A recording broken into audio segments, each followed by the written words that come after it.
Pakistan stock exchange ने 15 ममालिक को पीछे छोड़ दिया है। स्टॉक इन्वेस्टर्स की तादाद भी बुलंद तरीन सतह पर पहुंच गई है। पाकिस्तान स्टॉक एक्सचेंज कारकर्दगी और मुनाफे में Bharat, Sri Lanka, UAE, China stock market से बेहतर रही। हांगकांग, जापान, सिंगापुर, तुर्की स्टॉक मार्केट्स भी पाकिस्तान स्टॉक एक्सचेंज का मुकाबला ना कर सकी। हमजा गिलानी कराची से हमारे साथ मौजूद हैं। हमजा, बताइएगा क्या कैलकुलेशंस हैं जिनकी बिना पर पाकिस्तानी स्टॉक मार्केट्स ने 15 ममालिक को पीछे छोड़ा है? देखिए, पाकिस्तान स्टॉक एक्सचेंज में जो भी सरमायाकारी करेगा वो 50% से ज्यादा मुनाफा कमाएगा।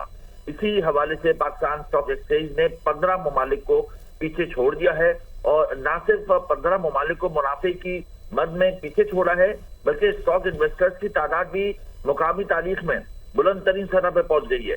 पाकिस्तान स्टॉक एक्सचेंज में पहली बार 30% इजाफे से नए इन्वेस्टर्स की तादाद रिकॉर्ड सतह पर पहुंच गई है।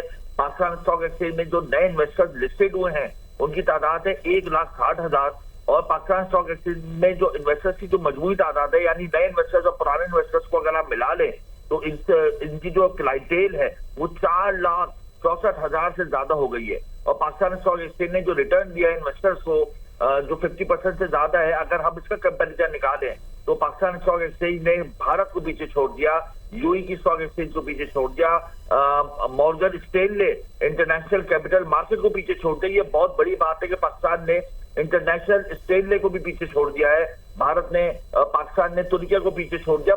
सऊदी अरब, जापान, हांगकांग, सिंगापुर, इन सारी की सारी स्टॉक एक्सचेंज से बेहतर हमारी पाकिस्तान स्टॉक एक्सचेंज रही और लिक्विडिटी पाकिस्तान स्टॉक एक्सचेंज के अंदर मुसलसल आ रही है। इसी वजह से कैपिटलाइजेशन इंक्रीज हो रही है और इसी वजह से रिटर्न जो है वो आउट क्लास है, जिसकी वजह से क्लाइंटेल और एक्टिव क्लाइंटेल दोनों के नंबर्स बेहतर हो रहे हैं। जी ठीक है, बहुत शुक्रिया आपका हमजा गिलानी।